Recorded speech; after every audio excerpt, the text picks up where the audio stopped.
Hello everybody! Today I did want to share with you my Saryn Prime build. Now you can also use this on regular Saryn as well. Now this is a little bit of a tankier build, as you will see once I get to the build info, but if you would like to have this build with a little bit more damage, I will also show you some options that you can replace and swap out if you are not playing in Steel Path and you don't need any of the extra tankiness. Anyway, let's get into the build. So I do want to start off with the build by saying that the most important thing here is that you don't really need to rely on the weapon for this because the spores are going to be doing all of the damage.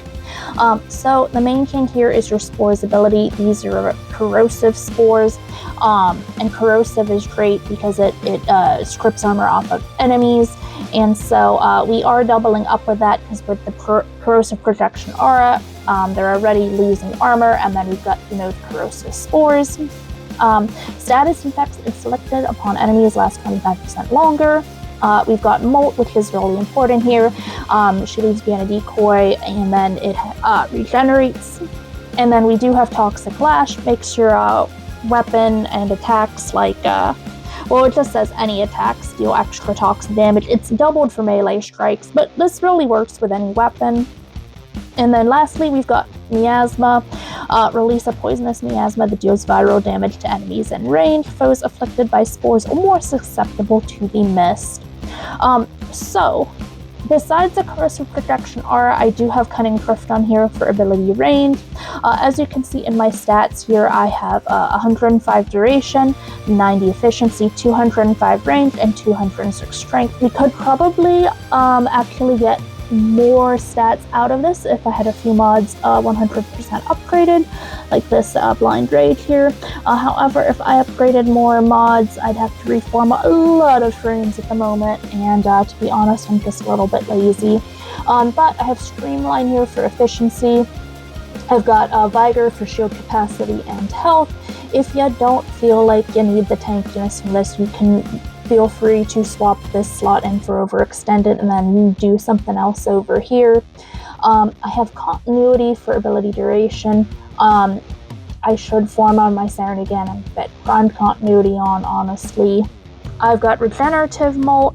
After casting Molt, Saryn regenerates 50 health per second for 10 seconds. This is really necessary because enemies do get through his shield quite quickly, honestly, and the Regenerative Molt, it's just an amazing mod. I always recommend using it. I have Blind Rage for plus strength and minus efficiency. That's why we've got this 90% here. We've got Continuity and Blind Rage. This kind of softens blow from this. We've got Transient Fortitude for strength and then negative duration. We've got Overextended for plus range and minus strength. And then we've got Umbral Intensify here for ability strength and Tau resistance. For the Arcanes, I have Arcane Energize, and then I have Molt Augmented. Yeah, I know this is a sad look with Molt Augmented. I need to get more of these to upgrade. So, like I said, if you don't feel like you need the extra health and tankiness from having Vigor on here, you could put Overextended in this slot. And then I would probably do something like maybe Flow for energy. You could also do, where is it, my, sorry, I'm kinking here for a second, I forget what it's called, the Augur Secrets. You could put Augur Secrets out for more ability strength. That would boost you up to I think 230 some percent. You could also, if you had this slot free from moving Overextended, you could also use Venom Dose here. Hold to cast Spores grants all allies an additional corrosive damage to their attacks for 40 seconds. So you could do that. Pretty nice mod as well. You could just add some extra range. You could put on, for example, Stretch and then boost your range to 250%. So there is a lot of things that you can play around with if you feel like you don't need the extra survivability. I personally enjoy the extra survivability just so that way, if I get hit, yeah, I know I can Regenerative Molt, but maybe I'm not as worried about it as I would be without. But a lot of options there. Really just pick what you feel is best if you're swapping that out. Now, the next thing that I want to point out here is some options for the Hellminth. Now, if you are Hellminthing, the ability that you're going to probably replace is going to be Toxic Lash, and I'm going to show you a few things here that I would recommend in place of Toxic Lash, and this would be the only thing that you would Hellminth over. So first of all, I gotta find Grendel. Grendel, where you at, buddy? You could use Nourish, and it says enemies that are attacked or attacked suffer rival damage, and you get more energy from energy sources. This I would probably put in the my number one choice for replacing Toxic Lash, just because Nourish is such a great ability, regardless on what frame you use it on. You could also use, just give me a second here, I'm just looking to see what else might be good. You could use Eclipse. Eclipse is a really great ability as well. It either reduces your damage or increases your weapon damage, so maybe spores aren't enough for you and you just want to do weapon damage. The primary use of Eclipse here on Saryn, because of the spores, would be reducing the damage you're taking. So, for example, if you did drop Vigor but you still wanted to be in Steel Path, you could use this and it will just be like a 75% damage reduction. It's really good. You could play around with Elemental Ward from Chroma. Now this is based on your energy color, whether you're getting the heat effects, the electricity, the toxin, or the cold. However, toxin on this is reload, speed, and status, and this is more weapon. Electricity is shield capacity. Heat is like some status. So you could play around with this. It probably wouldn't be my first pick, really.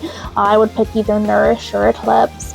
Just seeing what else we have here, if there's anything else that I would really recommend. Bear with me. I mean, you could do Roar, but honestly, I do feel like the damage bonus from Eclipse would be significantly more than Roar. Roar would just be if you're playing in a party, perhaps. You could also try...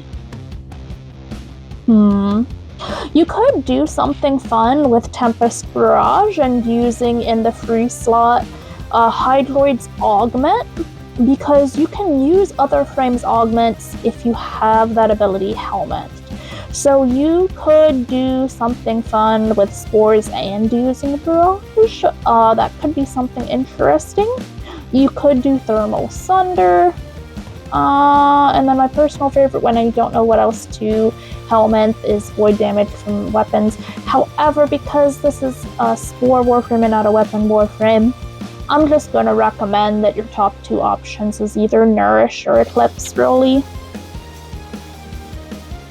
Now here for the example, I'm just loading into Elite Sanctuary Onslaught. For that, you do have to be on a level 30 Warframe, but this is one of my favorite ways of leveling weapons or formatting weapons, just because in ESO here, what you're really doing is just, you can basically only go in with one item equipped if needed, and it's just going to give you a lot of XP for that one weapon. So we're just going to cast a bunch of spores, and we're just going to let the spores work. Because the way that Saryn gets kills is you're really just letting the spores work. So you can see we're getting lots of happy little numbers off of the enemies. And it's going by quite quickly, actually. Ooh, we're going to get this guy with some spores. And then I just cast Miasma. And then if needed for movement speed, you can molt. You can also just cast Toxic Lash if you really need to. Oh, Samaris is yelling at us because we use the same ability too many times. And you see in the lower right corner there, it's telling us how many people we've got infected. We've got like 1,200 some enemies infected. Now, obviously, there's not that many on the map right now, but when they spawn in, they're just getting infected. And we are just eliminating those Xmas really quickly for the weekly objective. And this maxes out our weapon, but this is just really great. Like I said, you're just running around, you're just casting spores, casta, miasma, and if we look at our kill count, we're already at like 200 some, because we've got like max, very high range and very high ability strength going on here. So that's all that you're really doing with this build. Just cast Spores, cast Miasma, cast a Molt if you need some speed or your health is low and your shield got broken through or something. And then if you had an ability in that third slot, like Nourish, you would just recast that too. And guys, that is going to be it for this build guide on Saryn or Saryn Prime. I hope that the information in this video helped you. And as always, thanks for watching, and I'll see you in the next video.